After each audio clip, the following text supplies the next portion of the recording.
Alhamdulillah wassalatu wassalamu ala Rasulillah. Allahumma liman yanfa'una wanfa'na bima 'allamtana wazdana man wasalahan ya rabbal alamin. Allahumma as'aluka 'ilman nafi'an wa rizqan thayyiban wa 'amalan mutaqabbalan. Jemaah, ini sebelumnya mohon maaf nih, ini kok banyak semut beberapa ini. Apa karena saya manis ya nggih? Ada beberapa semut gede, saya takut digigit nanti nih. Ya baik. Jazakumullah. Kita lanjutkan pembahasan kita, bahas kitab atau buku panduan Muslim sesuai dengan Al-Quran dan As-Sunnah. Kemarin kita telah sampai di penghujung bab tentang sirah. Hari ini kita akan ulangi dikit dan ini terakhir ya dari bab ini, bab ke-5 terkait sirah. Insyaallah untuk pertemuan berikutnya kita akan bahas tentang zikir dan doa. Zikir dan doa. Dan mungkin untuk pertemuan berikutnya ini saya akan minta untuk diprintkan 1-2 lembar itu Pak, sehingga semua jamaah nanti punya zikir-zikir dan doa-doa di kajian sambil menghafal itu nggih. Sambil menghafal. Enggak usah semuanya, tapi beberapa aja, terutama bahasa Arabnya nanti kita hafalkan. Baik. Kita akan bahas dulu terkait dengan sirah. Kemarin ya telah sampai di ujung ya terkait dengan adab atau akhlak beliau ya, terkait dengan akhlak beliau. Ada beberapa kisah yang menunjukkan betapa agungnya akhlak beliau. Di sini saya sebutkan 3 kisah utama. Kemarin kita bahas ya, tapi singkat gitu ya. Mungkin kita akan ulangi dikit terkait dengan kisah ini, 3 kisah ini, dan kita coba fokus pada faedah-faedahnya, pelajaran-pelajarannya apa gitu ya. Pelajaran-pelajarannya apa? Dan mungkin nanti kita singkat aja. Setelah itu mungkin kita ada tanya jawab. Kayaknya udah lama nggak tanya jawab nggih. Nah, tanya jawab monggo bebas apa aja nanti bisa ditanyakan nih. Yang jelas jangan tanya utang, Pak. Nanti Ustaz ada uang enggak? Wah, itu susah jawabnya. Nggih. Jadi jemaah rahimakumullah, dalam bab ke-5 terkait dengan sirah ini sedikit ya sebelum masuk bahas tentang 3 kisah terkait dengan akhlak beliau. Saya ulangi dikit dalam bab sirah ini. Di awal saya ringkaskan sedikit terkait dengan nasab dan keluarga beliau. Nasab dan keluarga beliau. Beliau adalah orang yang mulia, dari suku yang mulia, dari keturunan Nabi yang mulia, yaitu Nabi Ibrahim alaihis salam. Kemudian orang tua beliau kita jelaskan, istri beliau, anak-anak beliau. Nah setelah itu membahas tentang sejak lahir beliau sampai apa? Beliau diangkat menjadi seorang Rasul. Sejak lahir sampai usia 40 tahun. Jadi Nabi usianya berapa? 63 tahun. 63 ini dibagi 3. Yaitu 40 tahun qabla nubuwah, 40 tahun sebelum diangkat menjadi nabi. Jadi manusia biasa. Manusia biasa. Kenapa umurnya 40? Nah ini gitu Pak. Kata sebagian ulama, usia 40 itu usia yang matang, Pak. Usia yang matang. Udah matang betul usia 40 tahun. Dan nanti kalau ada orang usia udah 50 tahun tapi masih ngot-ngotan Pak nggih. Enten. Masih labil, masih wah ini berarti belum matang itu. Belum matang. Orang sehebat apapun ketika usianya masih terlalu muda, mungkin juga dia tidak akan ini ya. Itu risalah itu berat. Untuk Rasulullah diangkat menjadi rasul usianya 40 tahun ya. 40 tahun. Nah, ada banyak sekali kejadian itu ya. Kemudian umur 40 diangkat menjadi nabi dan rasul. Totalnya 23 tahun nabiyan rasulah. 23 tahun menjadi seorang nabi dan seorang rasul. 23 ini dibagi menjadi 2. Fase dakwah Mekah, fase dakwah Madinah. Pertanyaan saya, di Mekah 13 tahun itu ada 3 fase. Ya, monggo Pak disebutkan secara singkat fase Mekah. Nanti beri hadiah. Hadiah apa? Snack. Ini mungkin snack kula sekalian telas kan kula. nyuwun panitia. Fase dakwah Mekah 3 fase.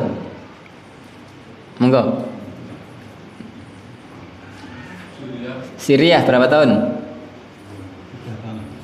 3 tahun. Kemudian Jahriyah berapa tahun? 6 tahun. 6 atau berapa? 7. Nah, 6 tambah 7 berarti berapa? 10. Kurang berapa? 3. Nah, yang 3 nama Pak? Dakwah. Yang sebelumnya enggak dakwah berarti?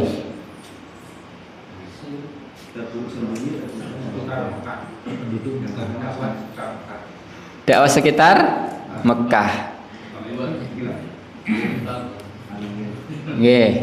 Jadi betul. Jadi yang 3 tahun itu sembunyi-sembunyi. Sembunyi maksudnya itu tidak terang-terangan, itu tidak di masjid, tidak ini. Sembunyi-sembunyi, fardiyah, personal gitu ya. Datangnya 1 orang, 2 orang. Nanti kemudian setelah 3 tahun, kemudian baru apa? Jahriyah, terang-terangan. Di antaranya di tempat-tempat umum. Di antaranya adalah salah satu yang momen terkenal, beliau kumpulkan orang Quraisy di Bukit Sofa. Bukit apa? Sofa, ya Masal Quraisy. Ya Masal Quraisy. Dikumpulkan orang Quraisy di Bukit Sofa. Bukit Sofa itu kan tinggi, Pak. Yang sudah umrah, sudah haji, apalagi yang berkali-kali kan Masjidil Haram itu kalau misalkan di sini kan ada 2 sisi. Kalau yang dekat dengan tower hotel gitu, Pak. Zam-Zam itu daerah Kidak, itu daerah rendah. Nanti seberangnya kan Sofa. Nah, belakang Sofa kan ada gunungnya. Jadi daerah tinggi itu. Jadi tinggi, daerah rendah itu yang ada apa? Dam besar itu. Hotel yang Zam-Zam Tower itu nggih. Nanti daerah yang seberangnya itu Sofa itu daerah tinggi, ada gunungnya, nanti ada lubangnya yang ke arah terowongan ke Mina itu. Rasulullah kumpulkan orang situ, orang Quraisy, ya masyarakat Quraisy kumpul di situ. Kemudian dakwahi, di antara dakwahnya andai kata saya katakan pada kalian di balik gunung ini ada musuh yang siap menyerang kalian, percaya enggak? Percaya. Engkau adalah orang yang terpercaya, al-amin dan seterusnya. Kemudian masyarakat Quraisy, wahai orang Quraisy, saya beri peringatan kalian, setelah kehidupan ini ada azab yang pedih. Imanlah pada Allah. Tauhid kata Allah. Langsung seketika itu Abu Lahab berdiri, langsung maki-maki Rasulullah. Tapanlah kayak Muhammad, celaka kamu Muhammad. Alihada jama'tana. Apakah untuk hal ini kamu kumpulkankah kami? Langsung maki-maki dan seterusnya marah-marah. Fa'anzalah hadhihi surah. Maka Allah pun kemudian turunkan surat Al-Lahab. Tabbat yada abi lahabiyu wa tab. Itu fase dakwah jahriyah awal-awal. Ya, fase itu. Kemudian dakwah terus seperti itu, mulai kemudian banyak gesekan dan seterusnya. Tapi juga ada orang-orang yang masuk Islam di masa-masa itu. Kalau yang masa-masa Sirih tadi dikenal dengan orang yang masuk Islam di awal itu adalah as-sabiqul awalun. As-sabiqul awalun, ada yang mengatakan 30 orang. Di antara Abu Bakar, Utsman dan yang lainnya. Kemudian setelah itu nanti masuk generasi berikutnya di masa terang-terangan itu. Di antaranya Umar bin Khattab. Ada yang mengatakan Umar bin Khattab masuk Islam di fase ini. Fase dakwah jahriyah, dan dia orang yang kuat. Ketika imannya kuat, kemudian dia terang-terangan masuk Islam. Jalan terus sampai kemudian usia tahun ke-10 kenabian. Istri beliau meninggal, paman beliau meninggal, beliau sedih dan seterusnya. Kemudian diisrakan oleh Allah. Diisrakan oleh Allah. Kemudian ada fase beliau kemudian menghibur diri, dakwah keluar Mekah. Kemana? Ke Taif. Nah, Taif itu bukan Mekah, itu kota sebelah. Kalau misalkan ya sini ya, Solo berarti kan Semarang lah gitu ya. Tapi mungkin nggak sampai ya. 75 kilo. Sini Semarang berapa? Berapa? 100. Masa ini?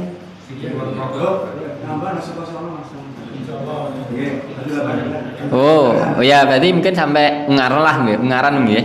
Nah sekitar itu. Jadi Rasulullah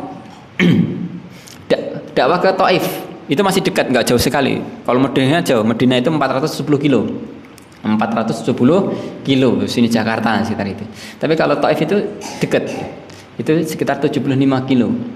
75 kilo dari Mekah. Dakwah situ kelihatannya diterima, ternyata bahwa ternyata dipermalukan, ya, dilemparin batu dan seterusnya. Tapi beliau sabar, sabar. Tapi kemudian ada fase-fase kemudian beliau mulai dakwahi orang yang haji. Ketika musim haji dakwah, termasuk kemudian yang menerima dakwanya adalah orang-orang Madinah. Akhirnya tahun ke-12 kenabian, 2 tahun sebelum hijrah, ada kesepakatan yang dikenal dengan Bai'ah Aqabah pertama. Di antara intinya adalah Rasulullah utusan untuk mendakwai penduduk Madinah. Dipilihlah seorang pemuda yang masih belia, yaitu siapa? Yang jelas bukan ini Julianto namanya. Ini Faruk dari, namanya adalah Mus'ab bin Umair. Pemuda masih belia. Belia, dakwah ke Madinah. Alhamdulillah ternyata luar biasa. Pemuda ini bukan pemuda yang tanggung, dia pemuda yang berani, yang pintar bicara, mentalnya kuat, tidak mudah kemudian dijatuhkan mentalnya. Berani dia bicara. Akhirnya banyak orang Madinah bahkan pemuka-pemukanya masuk Islam. Kemudian tahun berikutnya, tahun ke-13 kenabian, di musim haji juga, kemudian Rasulullah mengadakan pertemuan dengan orang-orang Madinah. Kemudian terjadi kesepakatan yang dikenal dengan Bai'ah Aqabah ke-2. Di antara intinya adalah Rasulullah dan para sahabat hijrah ke Madinah. Kemudian Rasulullah hijrah. Setelah itu kemudian di Madinah juga terjadi 3 fase. Fase dakwah selama di Madinah. Napa mawon fasenya, Pak? Jenengan, Pak. Fase dakwah Madinah. Ada 3 fase. Ini snacknya dimakan belum, Pak? Sudah? Enggak, Pak. Snack yang belum dimakan snacknya, Pak.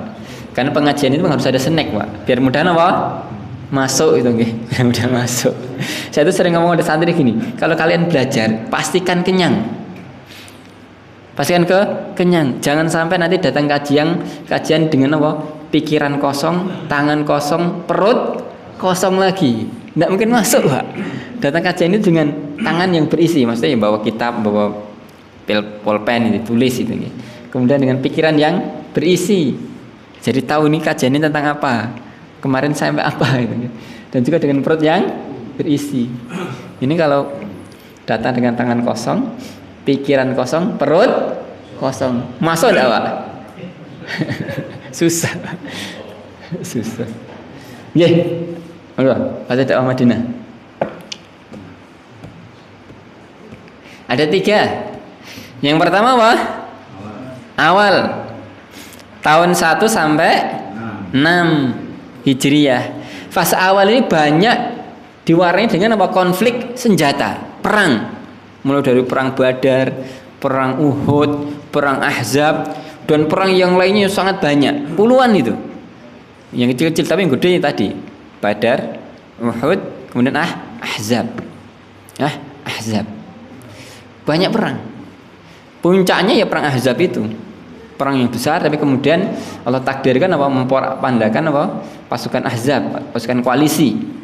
Akhirnya mereka kemudian balik kampung halamannya masing-masing. Setelah itu tahun ke-6 Rasulullah dengan umrah sampai di Mekah. Ternyata orang Quraisy tidak boleh Rasulullah dan para sahabat umrah. Akhirnya terjadi ketegangan. Tapi akhirnya kemudian mereka sepakat membuat perjanjian yang dikenal dengan perjanjian Hudaybiyah. Nah, perjanjian ini kalau dilihat dari pasal-pasalnya itu seolah-olah melemahkan kaum muslimin, Mbak. Bahkan para sahabat saat itu susah menerima itu, Mbak. Bahkan di antaranya adalah Umar bin Khattab. Dia enggak terima, hampir-hampir enggak terima. Dia mengatakan, "Wahai Rasulullah, tidakkah kita itu orang yang mulia? Orang yang sedang beribadah di jalan Allah, perang saja." Bayangkan, Pak, itu kan dari Madinah ke mana? Ke Mekah itu panjang, Pak, perjalanannya. 8 hari, Pak. Kalau sekarang ya sekian jam itu, nggih, pakai bis. Kalau dulu kan enggak ada itu. 470 kilo. Bayangkan kalau jalan kaki 8 hari, Pak. Sudah sampai Mekah, karek sandil katanya orang Gayam ini. Karek sandil masuk Mekah mau umroh, ndak boleh. Ndak boleh. Kira-kira marah ndak? Marah itu mending mati. Itu beneran Umar bin Khattab itu nggak bisa ini, nggak mau itu. Misalkan kita direndahkan begitu. Wah, akhirnya dia Rasulullah nggak tanggapi apa-apa. Kemudian datang kepada Abu Bakar. Wahai Abu Bakar, begini dan begini dan begini. Bukanlah kita itu orang yang mulia. Kalau kita berperang, kita menang masuk surga. Kalau kita mati pun juga mati syahid dan seterusnya. Apa jawaban Abu Bakar? Simpel jawabannya, Pak. Apa? Huwa Rasulullah. Hanya itu saja, Pak. Sudah, huwa Rasulullah. Dia Rasulnya. Ketika itu disepakati Rasulullah, sudah samina wa ta'na. Abu Bakar sama sekali tidak akan membantah. Dia yakin ketika itu perintah Rasul, kesepakatan Rasul, sudah. Dia utusan Allah. Enggak ada sedikit pun rasa ragu dalam hati Abu Bakar. Dan menunjukkan kuatnya Imam Abu Bakar. Ya jelas ada banyak butir dari perjanjian Hudaybiyah itu, tapi sebenarnya itu tonggak awal sejarah perjuangan Madinah. Yang awalnya banyak konflik senjata, akhirnya terjadi perdamaian. Hingga Rasulullah setelah perjanjian Hudaybiyah banyak dakwah dengan damai, dengan nulis surat. Bahkan orang-orang kabilah-kabilah Arab yang sebenarnya pengen masuk Islam, tapi karena ada pertikaian ini mereka kayak netral gitu ya. Setelah ada perjanjian itu mereka terang-terangan pro dengan Madinah. Akhirnya semakin kuat itu. Dalam 2 tahun aja udah semakin kuat sekali. Dan orang Mekah semakin lemah. Lemah. Akhirnya ketika terjadi sebuah fakta keadaan saat itu, di mana sekutu orang Quraisy merangi sekutu orang Madinah, akhirnya orang Madinah pun sudah ini melanggar perjanjian. Rasulullah berangkat dari Madinah ke Mekah, membuat perhitungan dengan orang Quraisy yang tidak memenuhi perjanjian tersebut. Dan saat itu orang Quraisy nggak ada pilihan lain, Pak. Melawan pun kalah, secara jumlah udah kalah sekali. Jumlahnya sudah 10.000 saat itu. 10.000 pasukan. Akhirnya Abu Sufyan datang ke Madinah, menawarkan negosiasi, nggak diterima. Setelah itu Abu Sufyan balik. Rasulullah terus berangkat ke Mekah dalam kondisi orang Quraisy belum tahu. Abu Sufyan sudah tahu. Kemudian setelah mendekati Mekah, Abu Sufyan kemudian ternyata masuk Islam. Ini pimpinannya masuk Islam, kan? Apalagi sudah ada kekuatan lagi. Akhirnya nyaris hampir tidak ada perlawanan ketika Fathu Mekah. Setelah itu tonggak sejarah baru. Jadi tahun 1 sampai 6 banyak peperangan. Kemudian 6 sampai 8 ini 2 tahun, ini masa-masa tenang. Kemudian tahun 8 terjadi Fathu Mekah. Setelah Fathu Mekah, maka kondisinya sudah berubah total. Total. Idza jaa an-nasru wal fath wa ra'aitan nasa yadkhuluna fi dinillahi afwaja fasabbih bihamdi rabbika wastaghfir innahu kana tawwaba. Setelah terjadi itu, setelah tahun 8 Hijriah, maka manusia bondong-bondong masuk Islam. Yang awalnya kemudian menentang Islam menjadi penolong-penolong Islam. Akhirnya di Jazirah Arab saat itu tidak ada satupun entitas sosial, entitas politik, entitas keagamaan yang lebih kuat dari umat Islam. Karena sudah ini Quraisy, Mekah sudah deh kemudian tunduk di dalam Islam, akhirnya menjadi suatu kekuatan yang luar biasa. Akhirnya berkembang pesat sampai kemudian Rasulullah wafat. Baik, ini secara singkat fase dakwah beliau ya, Madinah dan Mekah. Ya, 13 tahun di Mekah, 10 tahun di Madinah, dan masing-masing ada fase-fasenya tadi. Kita masuk ke akhlak beliau. Beliau memiliki akhlak yang luar biasa, ya, disebutkan dalam Al-Qur'an, wa innaka la'ala khuluqin 'azim. Sesungguhnya engkau wahai Muhammad memiliki akhlak yang luar biasa. Akhlak yang agung. Ya. Dan kita sebagai umatnya tentu ya, perlu untuk mempelajari gimana akhlak beliau, teladani akhlak beliau, dan juga tentu belajar tentang dakwah beliau, syariat beliau. Jangan sampai seperti sebagian orang, apalagi ini kita sekarang di bulan apa, Pak? Di bulan Rabiul Awal. Kalau orang Jawa bilang bulan apa? Bulan Mulut. Kenapa disebut bulan Mulut? Maulidun Nabi. Bulan Maulidun Nabi. Meskipun diperselisihkan para ulama tepatnya tanggal berapa beliau dilahirkan. Ada yang mengatakan 12 Rabiul Awal, ada yang mengatakan 9 Rabiul Awal. Syekh Shafii Rahman Barakfuri, salah seorang penulis kitab sirah yang terkenal nggih, menguatkan pendapat 9 Rabiul Awal.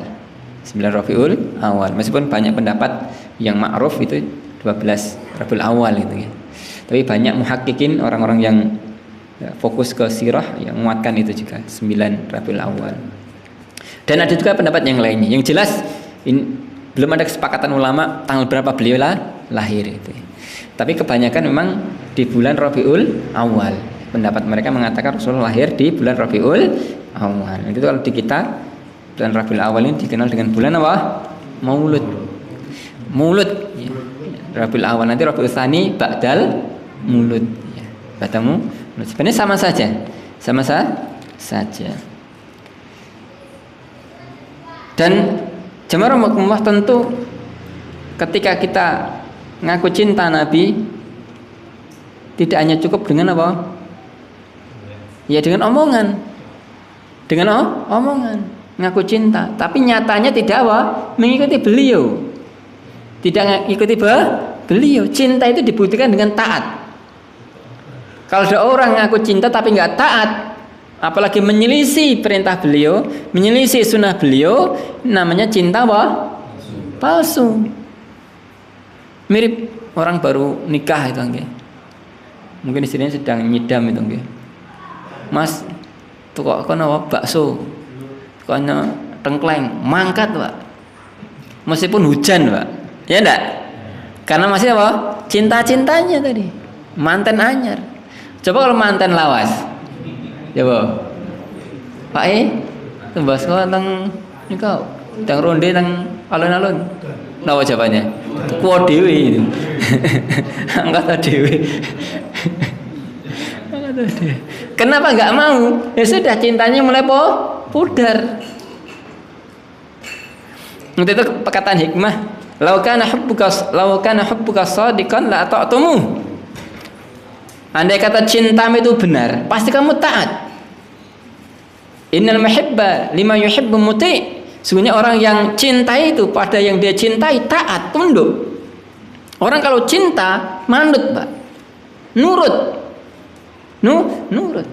Ketika dia tidak nurut, tidak manut, berarti sudah tidak cinta. Mirip orang yang cinta Nabi, tapi ketika ada perintah Nabi, ada sunnah Nabi, tidak mau mengamalkan, malah menyelisih, malah membenci. Bahkan ada orang lain mengamalkan sunnah Nabi malah dibenci. Nah ini aneh. Untuk itu, kalau kita cinta Nabi, tentu perlu dibuktikan dengan bukti yang nyata. Dalam Al-Quran Allah sebutkan, "Qul," katakan Muhammad, "in kuntum tuhibbunallah," kalau kalian cinta pada Allah, kalau kalian benar-benar cinta Allah dan cinta Rasul, "fattabi'uni," ikuti aku, teladani aku, teladani Nabi Muhammad. Jadi bukti cinta Allah, cinta Rasul dengan apa? Ittiba, dengan cinta Nabi, bukan sekedar dengan apa? Ngaku-ngaku, apalagi sekedar jadikan nyanyian. Jadikan apa? Nyanyian. Enggak. Tapi dengan apa? Dengan benar-benar buktikan nyata, dengan amal yang nyata. Dia ikuti Nabi. Baik. Kita sekarang masuk pada 3 kisah. Ini enggak selesai lagi nanti. Ada 3 kisah menarik di sini yang menunjukkan akhlak yang luar biasa. Yang pertama, halaman 162 nggih. 62, yaitu perhatian beliau pada anak kecil. Suatu ketika ada seorang anak kecil, dia punya burung dan burungnya meninggal. Maka Rasulullah pun apa? Menghiburnya, bercanda. Wahai Abu Umair, madza fa'ala Nugair? Apa yang dilakukan Nugair? Nugair itu burung kecil. Burung kecil.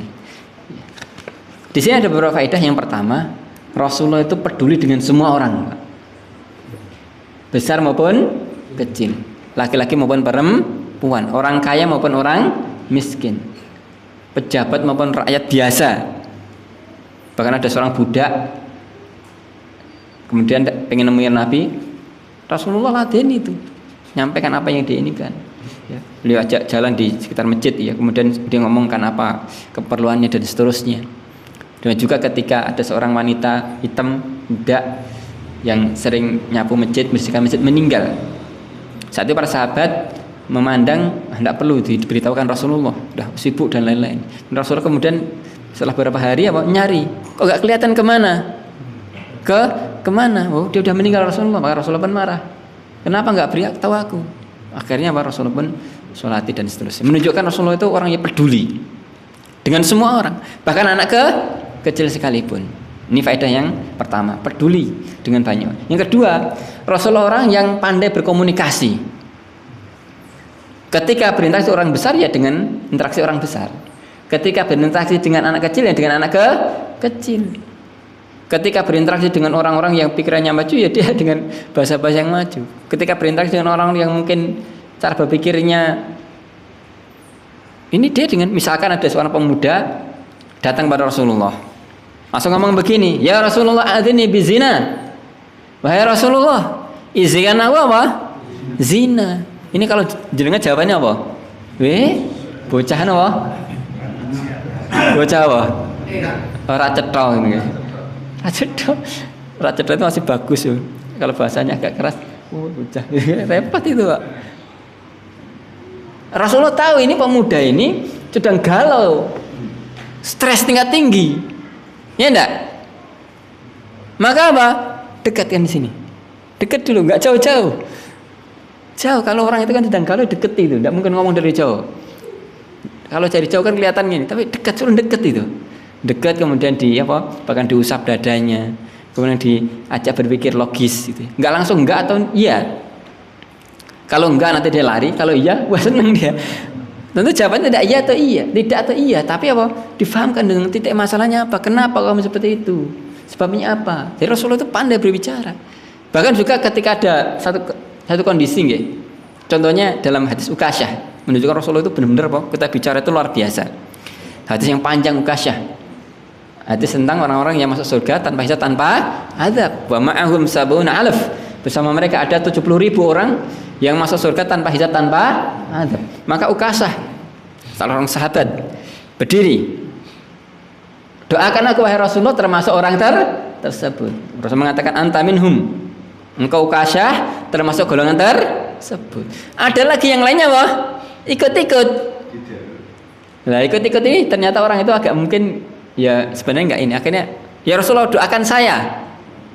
Ini kalau Rasulullah jawab iya, repot itu. Nanti semuanya nggak seperti itu.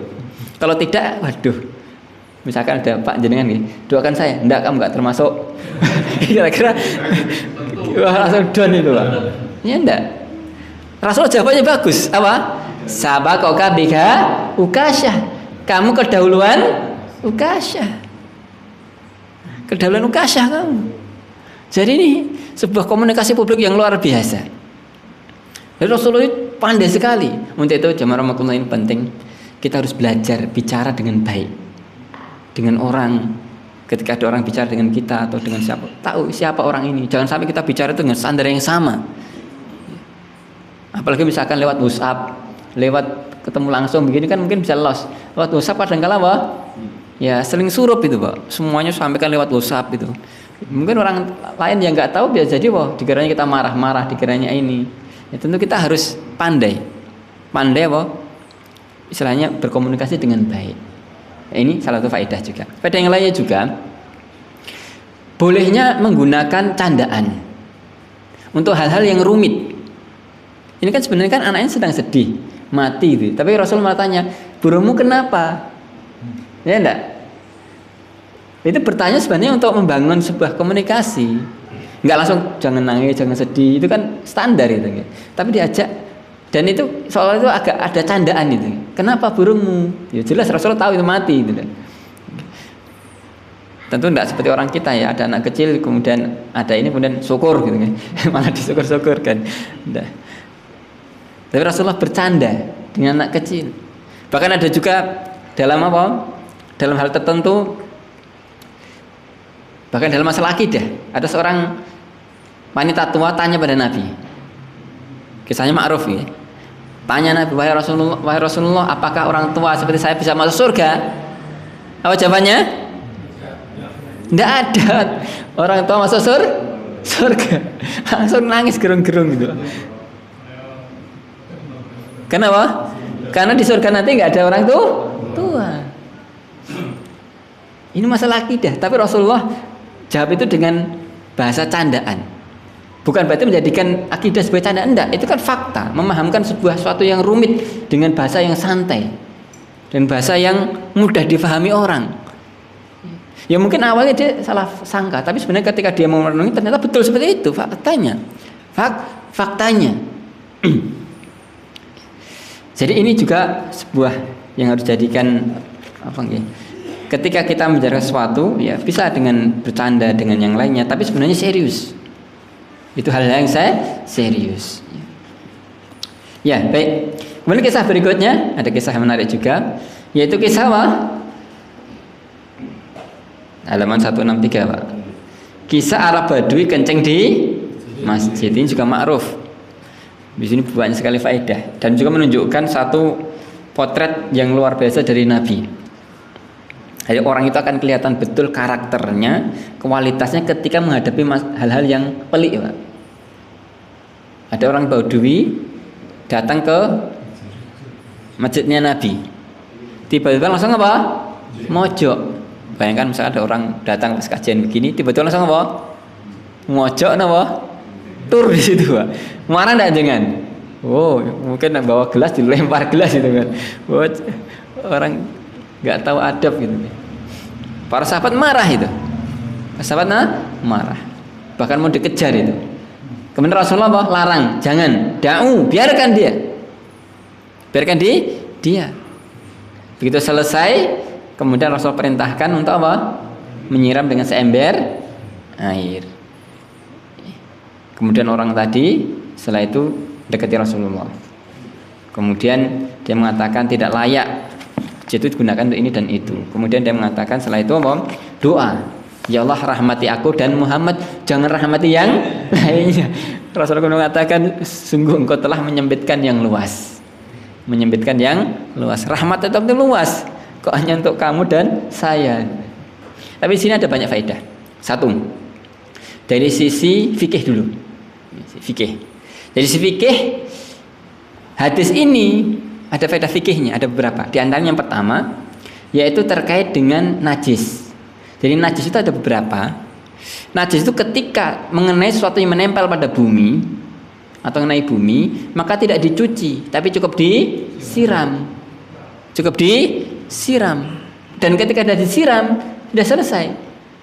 Misalkan itu kan dikencingkan di atas pasirnya, disiram kan masuk. Masih ada di situ tidak kencingnya sebenarnya? Masih, tapi sudah meresap ke dalam dan itu sudah menyucikan. Dari sesuatu yang menempel pada bumi itu tidak perlu dicuci, tapi cukup disiram. Beda kalau sesuatu yang lepas dari bumi, misalkan pakaian atau yang lainnya ya dicuci, dicuci. Ya. Dicuci. Kecuali nanti kalau najisnya mughaladah ya, najis anjing maka dicuci 7 kali. Ihdahuma biturab. Salah satunya dengan tanah. Baik, ini hukum fikih terkait dengan kejadian itu. Yang kedua, ada faedah yang lainnya juga, yaitu terkait dengan sebuah kaidah besar. Sebuah kaidah besar. Ketika ada kemudorotan, maka apa? Ambil mudorot yang paling kecil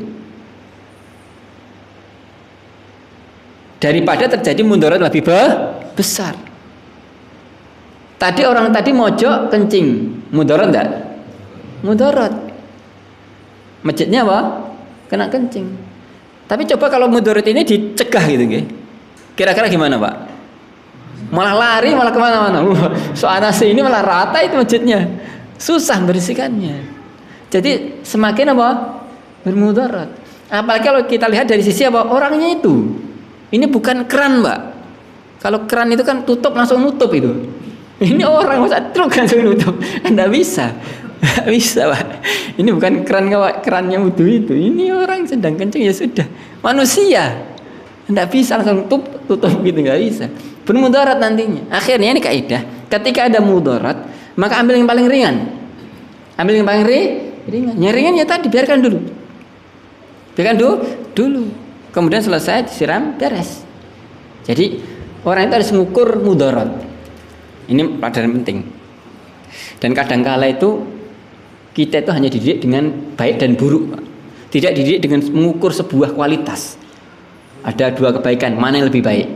Ada 2 keburukan, mana yang lebih ringan? Ini perlu berlatih. Perlu berlatih. Yang ketiga, sekarang dari sisi tarbiyah, pendidikan. Jadi ketika mendidik seseorang itu perlu tahapan. Tidak bisa langsung. Nggak bisa langsung. Ini orang Badui, ini bukan orang kota. Orang Badui itu orang desit, Pak. Udah minim ilmu, minim adab. Minim adab. Ini bukan orang kota yang terdidik dan maka Rasul pun maklum gitu. Orang Badui itu. Sampai sekarang masih ada, Pak. Saya kalau di Riyadh itu sering nemui juga. Biasanya kadang jualan pakai motor nggak ada platnya. Jualan semangka pinggir jalan, itu polusi mungkin juga nggak nyegat itu seorang Badui, selama dia nggak nyuri dibiarkan aja itulah, masih mau jualan itu. Jadi ketika orang Badui ini Rasul kemudian ketika mentarbiyah dengan tahapan, dan ternyata orang itu bisa kok, bahkan apresiasinya enggak tadi, bahkan dia doakan Rasulullah, ya enggak.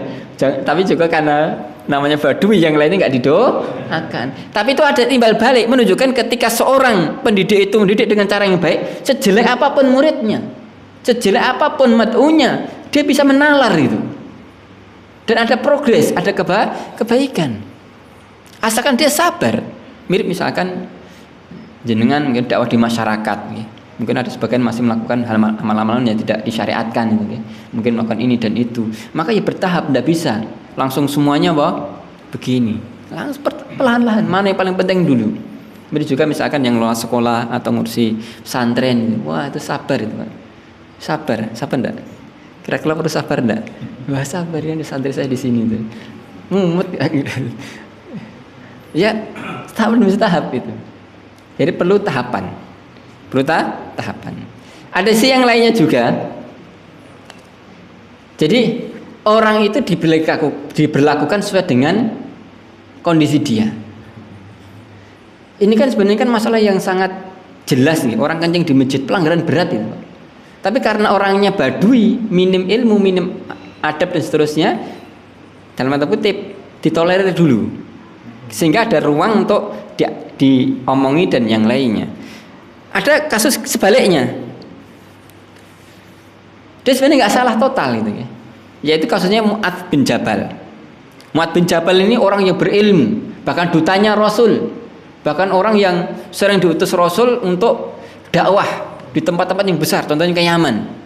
Contohnya dia diutus Mu'adz ke Yaman, innaka sata'ti qauman min ahlil kitab fataj'al awala ma tatwi ilaihim antasyhada an la ilaha illallah. Ya Mu'adz, engkau akan datang pada suatu kaum ahli kitab. Pastikan yang pertama engkau dakwahkan la ilaha illallah. Mu'adz itu orang yang berilmu. Tapi seketika Mu'adz ini pernah salah. Dia ngimami Pak nggih. Ngimami ternyata dia ngimaminya apa? Kepanjangan. Imamnya agak panjang. Akhirnya ada di jamaah itu enggak kuat. Akhirnya mutung. Dia memutus dari sholatnya sholat sendiri. Setelah itu agak gaduh. Mu'adz mengatakan engkau munafik.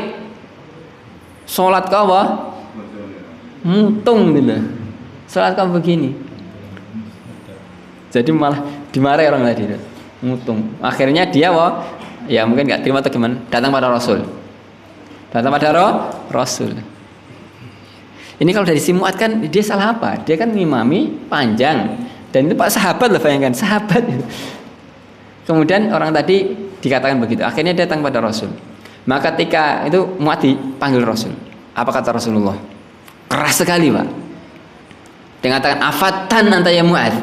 Wahai Mu'adz, apa kamu mau jadi tukang fitnah? Kamu jadi tukang fitnah. Maksudnya apa? Ini orang hebat, Pak. Ini orang pilihannya Rasul, tapi dimarahi dengan sangat keras. Dan kesalahan itu kan kalau dalam ukuran orang sekarang itu kan kesalahan yang ya mungkin dia nggak sadar juga gitu. Niatnya baik juga, udah ngimami panjang itu, tapi itu salah sebenarnya. Apalagi kemudian menuduh orang yang dengan munafik tadi. Maka Rasulullah marahi dengan keras.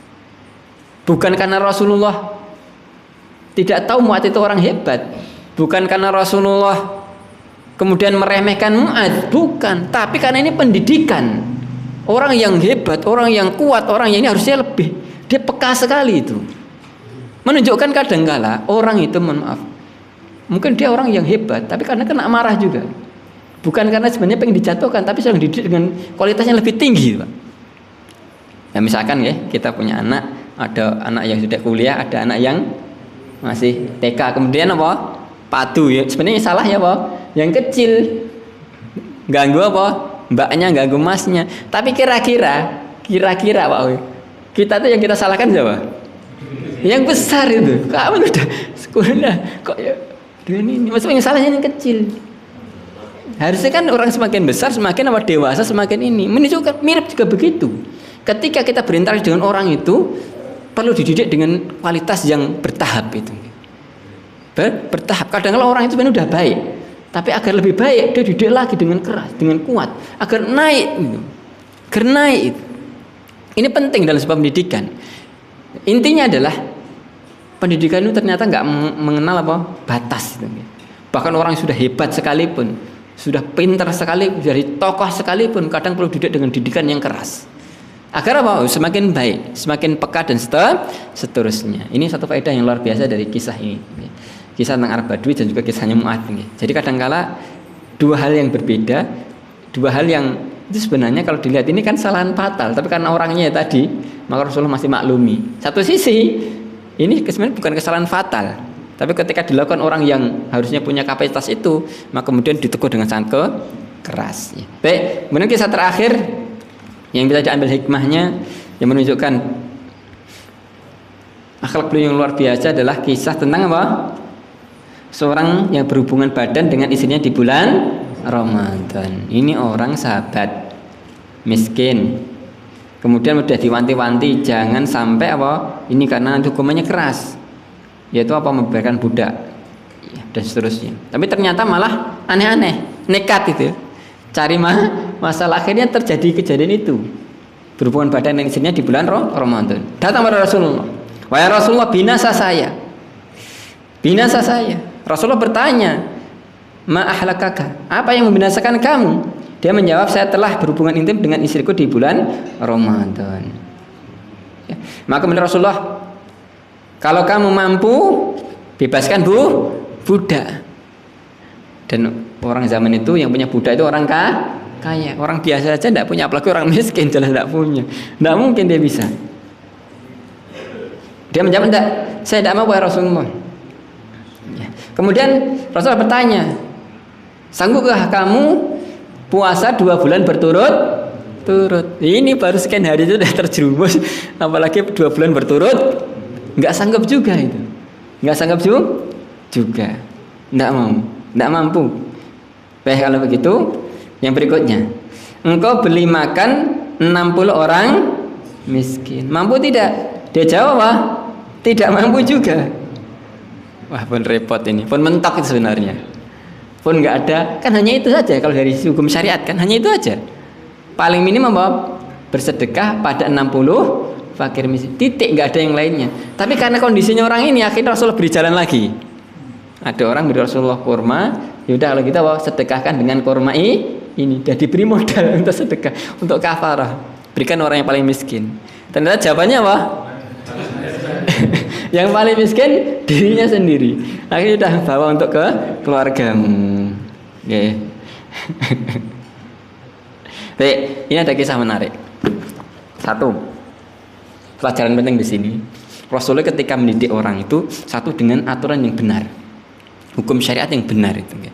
Meskipun Rasulullah tahu itu orang miskin, orang ini dan ini, maka Rasulullah tetap tadi durutkan dulu agar dia sadar betul. Kamu miskin ya aneh-aneh itu.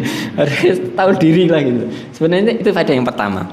Saya mendidik itu tetap harus disadarkan dulu, bertahap. Yang kedua, tapi tentu tidak hanya berhenti di situ. Kadangkala seorang pendidik itu perlu tahu, bahkan kadang-kala menguji dengan yang tinggi dulu. Dia tahu dia nggak akan mampu itu, tapi biarkan dia mencoba. Kita nggak mampu sudah taraf berikutnya. Tidak mampu juga turunkan. Tidak mampu mentok sampai yang paling apa?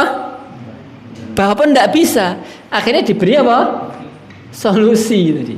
Menunjukkan seorang dai sejati, seorang pendidik, seorang muallim robbani, itu orang yang benar-benar apa? Pengen orang yang didakwah itu sukses. Orang yang didik itu kemudian ada solusi itu. Bahkan sebenarnya solusi itu kalau dari hukum syariatnya sudah mentok, Pak. Sudah apa? Mentok.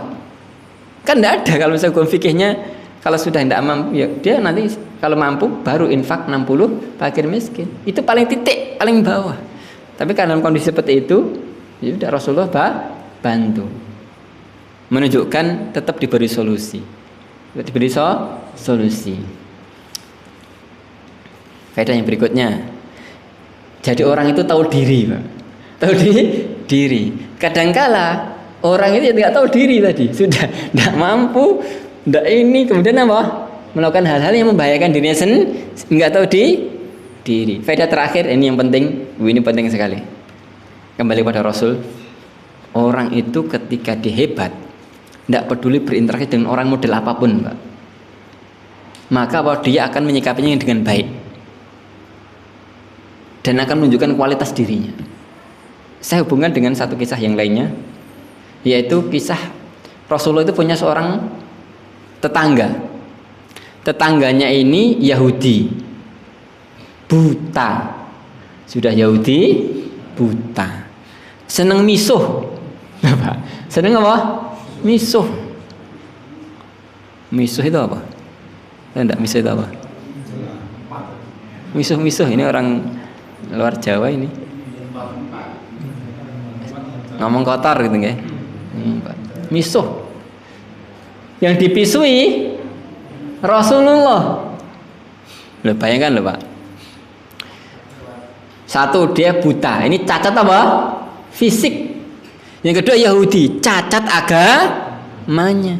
Yang ketiga, seneng misuh, cacat moralnya. Yang keempat, suka misui tangganya sendiri, yaitu Rasulullah. Jadi cacat sosialnya. Kalau saya tanya, jenengan punya tetangga seperti itu enggak, Pak? Punya enggak? Enggak ada, Pak. Enggak ada. Kalau ada pun wah ini keterlaluan, enggak ada.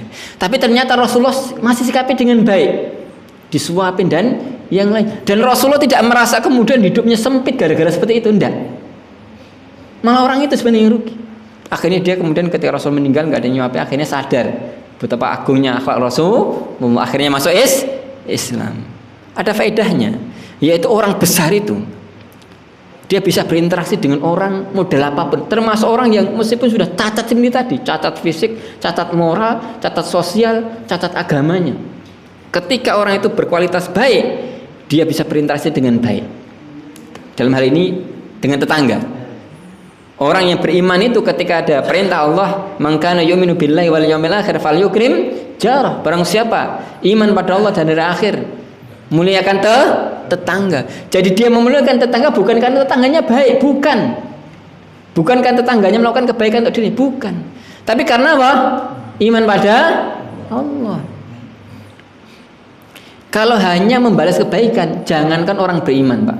Orang kafir pun akan balas kebaikan enggak? Ya enggak? Yakin, Pak, meskipun itu kafir nggih, sama-sama kafir. Kalau dia melakukan kebaikan pasti balas kebaikan, Pak.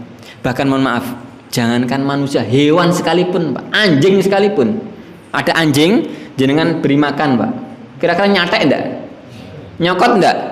Enggak. Berterima kasih dengan bahasanya dia tentu. Anjing sekalipun tahu terima kasih. Ketika dia melakukan baik, maka akan apa? Baik. Maksudnya apa? Orang yang beriman itu bukan orang yang sekedar membalas kebaikan. Kalau hanya sekedar membalas kebaikan, tidak perlu iman, Mbak. Bahkan orang kafir pun bisa seperti itu. Hewan sekalipun tahu membalas kebaikan. Orang beriman itu ketika dia jalankan keimanannya, ada perintah memuliakan tetangga, jalankan. Apapun kondisi tetangganya, meskipun suka bikin status nyindir dia, Bu, kita sih ngantuk nih, pun kelewat 3 menit masalahnya. Meskipun suka dia sindir lewat status, lewat arisan, orang efek. Bahkan doakan kebaikan, bahkan dia bantu ketika ini. Itu orang yang beriman. Dia berbuat baik pada orang lain, pada tetangganya. Bukan karena diperlakukan baik, bukan. Semata-mata karena apa?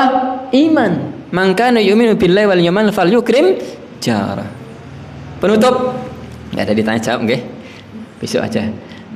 Intinya adalah orang hebat itu dia bisa berinteraksi dengan orang model apapun, bisa melakukan yang baik, meskipun diperlakukan dengan tidak baik atau dengan cara-cara yang mungkin tidak pas, gitu.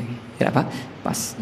Demikian, ya semoga bermanfaat. Alam bisawab. Wassalatu wassalamu ala Muhammad. Assalamualaikum warahmatullahi wabarakatuh.